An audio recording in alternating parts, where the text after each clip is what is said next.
Quando falamos da imagem que hoje temos da cidade do Porto, é incontornável associá-la a algumas personalidades que ao longo dos tempos, pelo seu poder político, pela sua intervenção urbanística ou arquitetónica, condicionaram essa imagem da cidade.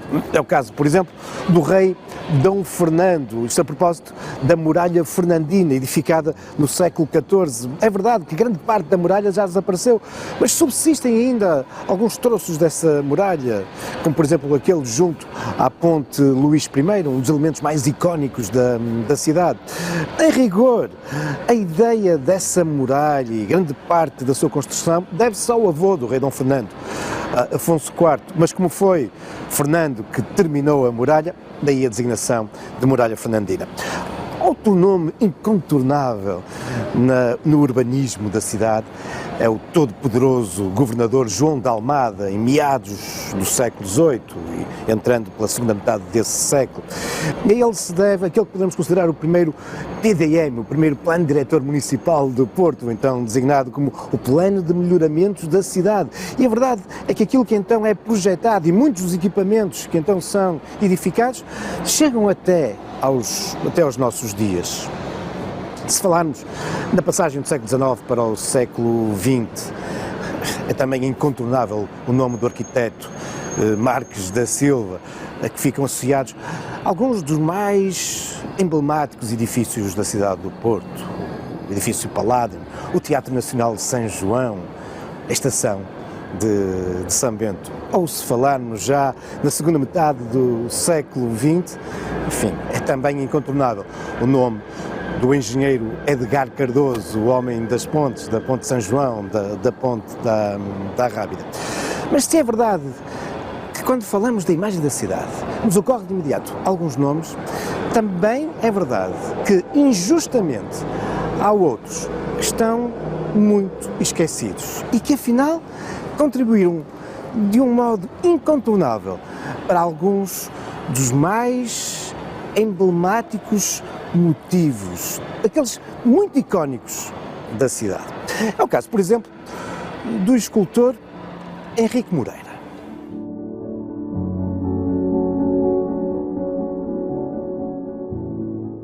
Uma das mais belas intervenções deste artista é, no entanto, uma das mais desconhecidas dos portuenses, até porque fica a uma grande altura. É a sua intervenção na fachada do Teatro Rivoli. Entre 1942 e 46, e na sequência da abertura da Praça Dom João I, o arquiteto Júlio José de Brito vai fazer então uma intervenção no teatro e vai nomeadamente aumentar a sua platibanda, tornar mais grandiosa a fachada e salvaguarda um espaço para um baixo relevo nessa platibanda.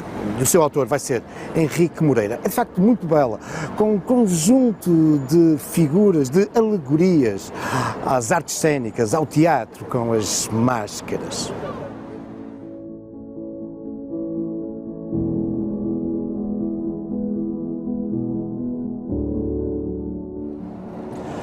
Mas se é verdade que a beleza, a arte do friso artístico do Rivoli passa hoje despercebida a maior parte dos habitantes do Porto, o mesmo não se pode dizer aqui na Avenida dos Aliados daquela que é uma das mais conhecidas e estimadas pela população esculturas da cidade. A Juventude, embora seja conhecida popularmente como a Menina dos Aliados, é também uma obra de Henrique Moreira. Encontra-se aqui desde 1929, naquela que por essa altura se estava a transformar na grande sala de visitas da cidade do Porto, a Avenida dos Aliados. Ela tinha começado a ser aberta a 1 de fevereiro de 1916, quando o Presidente da República, Bernardino Machado, veio cá não lançar a primeira pedra, mas curiosamente derrubar a primeira pedra do edifício da Câmara Municipal que aqui, neste sítio, se encontrava. E que, a partir desse momento, iria ser sacrificado para se abrir a Avenida dos Aliados. E por isso, sensivelmente no local onde se encontrava esse antigo edifício dos Passos Conselho. Irá depois surgir esta, que é uma das mais conhecidas obras de Henrique Moreira. Mas este escultor, aqui na Avenida dos Aliados, deixou muitas outras marcas.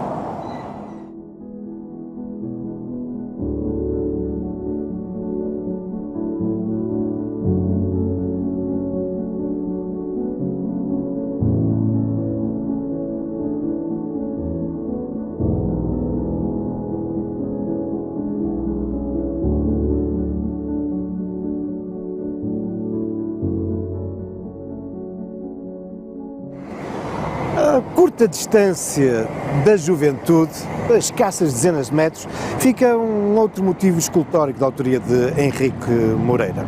Intitula-se Abundância, mas se a juventude ficou conhecida como a Menina dos Aliados, este é conhecido como Os Meninos. E é curioso, ou pelo menos sintomático, estas duas peças tão emblemáticas do artista e que nos retratam de algum modo aquelas que são as suas grandes influências estéticas. Por um lado, uma certa herança do naturalismo do século anterior, o século XIX, mas também agora aqui marcadamente influenciado pelos materiais nobres utilizados, pela própria estética, pela Art Deco. Mas aqui, o escultor vai deixar outras irrelevantes marcas. Por exemplo, no edifício dos Passos de Conselho.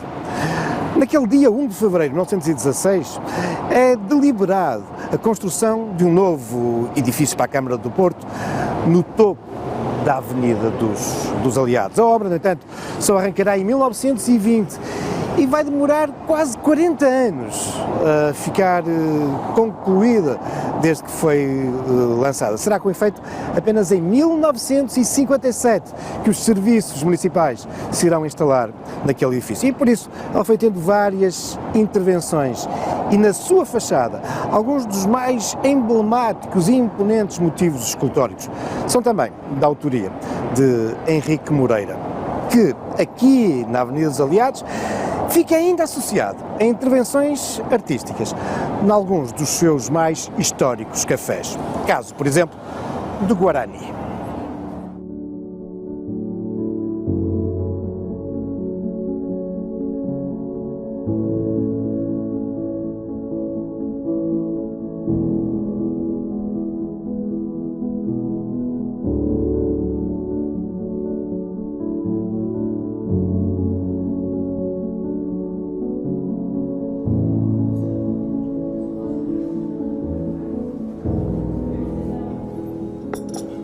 Muito obrigado. Nos anos 30 do século XX e no início da década de 40, vivemos aquela que podemos considerar como a idade de ouro dos cafés na Baixa do Porto e que não podia deixar de ser. Isso vai ter implicações aqui, naquela que vinha se transformando no coração, na sala de visitas do Porto, a Avenida dos Aliados. É nessa época que vão abrir vários requintados, qualificados cafés. E muitos deles, Henrique Moreira será convidado para intervir. Foi o que aconteceu aqui, no Café Guarani, inaugurado em 1933, um projeto do prestigiado arquiteto Rogério de Azevedo. Henrique Moreira vai conceber muita da decoração interior deste belíssimo café, incluindo um baixo relevo com a escultura de um índio guarani. Não muito distante, e ainda nessa década de 30, Henrique Moreira vai ser também o autor de uma emblemática águia na entrada do Café Imperial. Mas quem foi, afinal, Henrique Moreira?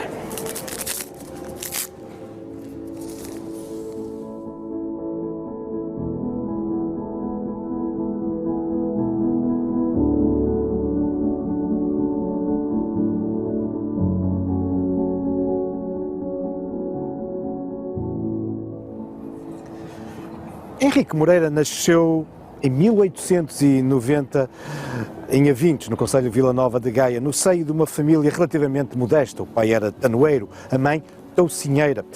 Ele irá fazer o ensino primário em Avintes e acabará por, desde logo, revelar uma grande apetência para o desenho. No entanto, terminado o ensino primário, ele vai trabalhar na oficina do pai, mas, ao contrário dos irmãos, não mostra grande vontade de seguir o ramo familiar.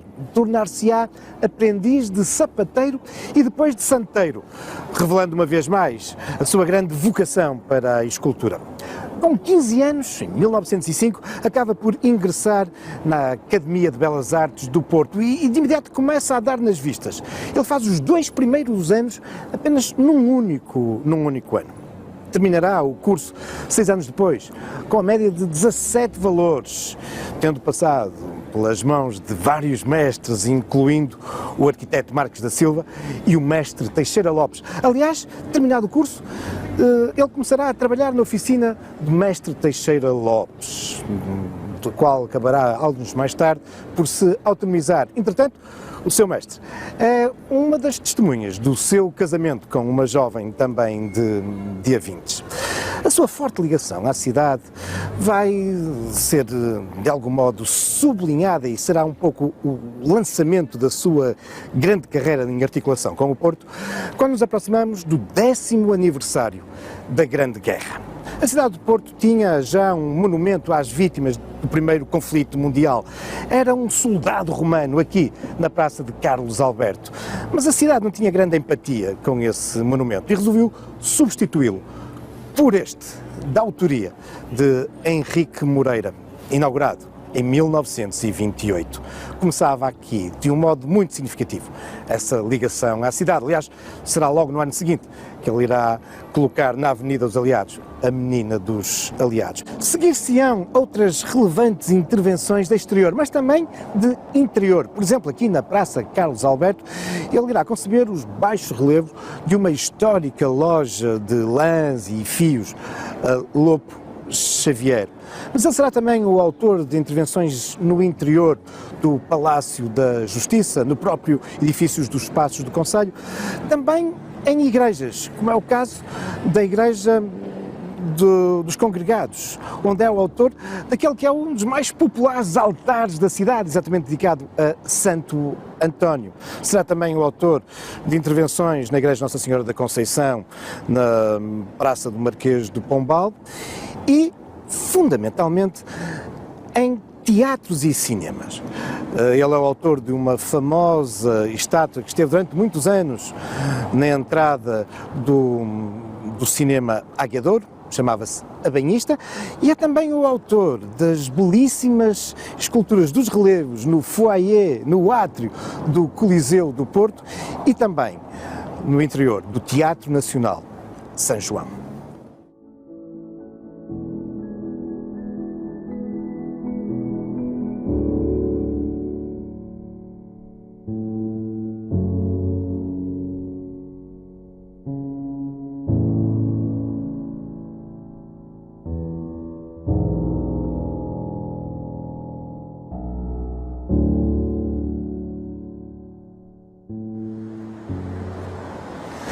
Entretanto, e ao longo de toda a sua vida, Henrique Moreira foi repetida e insistentemente desafiado para se dedicar também ao ensino.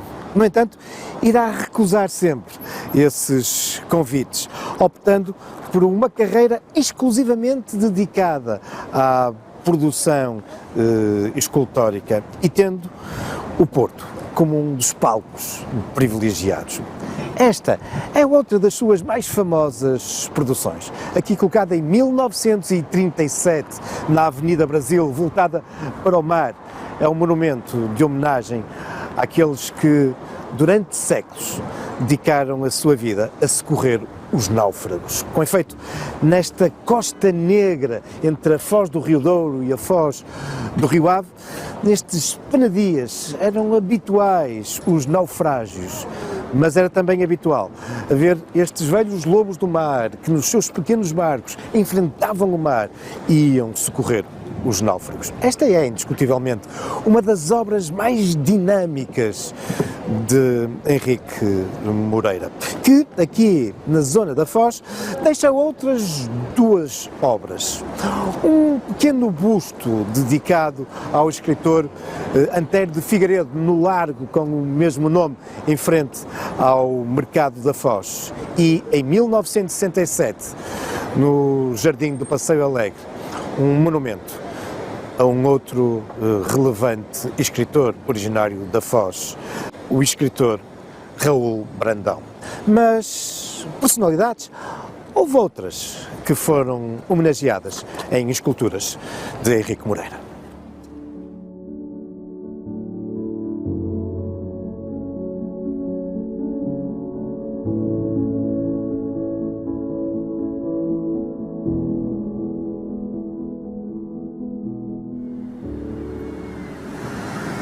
Em 1959 era inaugurada em plena Praça da República, no Jardim Teófilo Braga, uma escultura da autoria de Henrique Moreira que homenageava uma personalidade. Aliás, será uma das últimas estátuas que ele irá produzir na cidade, em torno de personalidades. O Padre Américo, um homem que se havia notabilizado como um protetor da infância e das crianças. Nascido em 1887 em Penafiel, só aos 41 anos é que ele concretiza a sua vocação religiosa, sendo ordenado como padre em Coimbra.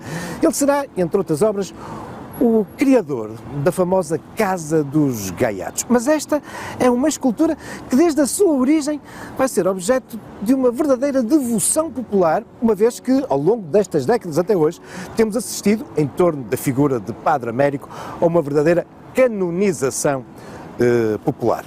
Mas a criação de motivos escultóricos em torno de personalidades era algo que vinha já de há muitos anos antes em torno de Henrique Moreira. Com efeito, mesmo antes de se tornar no escultor do Porto, em 1925 ele havia já criado um busto, uma evocação e homenagem a Camilo Castelo Branco, que nós encontramos na Avenida Camilo Castelo Branco, muito próximo do campo 24 de Agosto. É também da sua autoria, de 1955, o monumento ao Bispo Castro Meireles, que se localiza próximo do Carvalhido, na Rua da Perlada, recordando que foi este bispo que criou a paróquia do Carvalhido. Mas um outro monumento que evoca não uma personalidade, mas neste caso uma figura popular e também da autoria de Henrique Moreira, é o Pedreiro. Um monumento que originalmente estava no Jardim da Cordoaria, mas que há já muitos anos mudou de localização. Encontra-se em frente à escola secundária, antiga escola industrial, Infante Dom Henrique.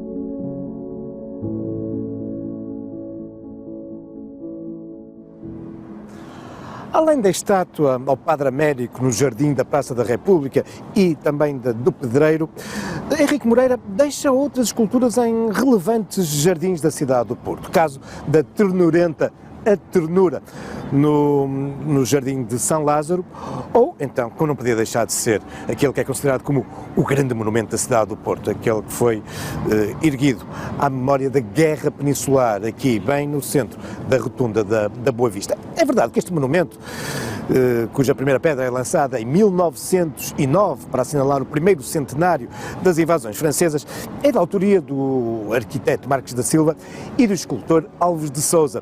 Mas o monumento acabará por demorar muitos anos a ser concluído. Ele será inaugurado apenas em 1952. Pelo meio, com apenas 38 anos de idade, morre o escultor Alves de Sousa, que por isso terá que ser substituído, nomeadamente por Henrique Moreira, que por isso tem também o seu nome associado a este grande monumento e este grande conjunto escultórico. Henrique Moreira, que, em abono de verdade, deixa também o seu nome ligado a outras importantes intervenções noutros lugares do país, na sua terra natal, a Vintes, noutras intervenções no Concelho de Vila Nova de Gaia, mas também em São João da Madeira, em Oliveira de Azeméis, em Coimbra, Tomar, Amarante e até em Angola.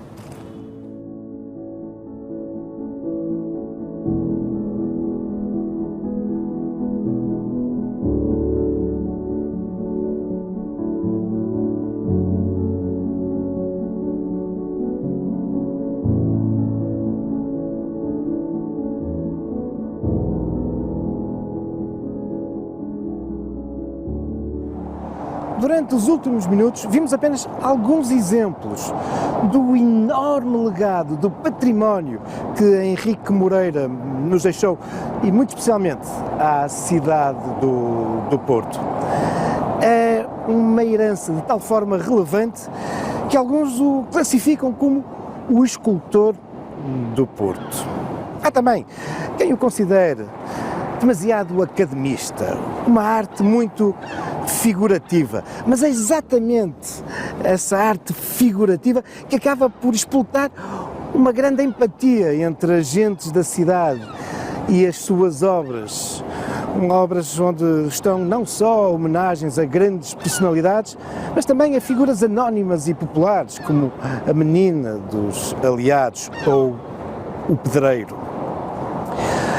Ao longo da sua carreira, Henrique Moreira foi obtendo alguns prémios, vários da Sociedade das Belas Artes do nosso país.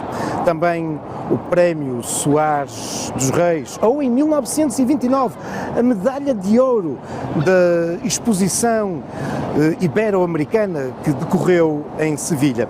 Mas seguramente que as medalhas que lhe terão tocado mais terão sido aquelas que ele obteve, como a Medalha de Honra de Avintes, a sua terra natal, e em 1963 a Medalha de Ouro da cidade do Porto, a Medalha de Mérito, Porto, cidade onde acabaria por falecer em 1979. Uma cidade que, após as suas intervenções, não foi mais a mesma. Esta é uma cidade que é também marcada, de um modo indelével, por este escultor. Mas há outras intervenções artísticas de relevo no Porto, mas isso são já outros escultores, também outras histórias, algumas lendas, futuros caminhos da história.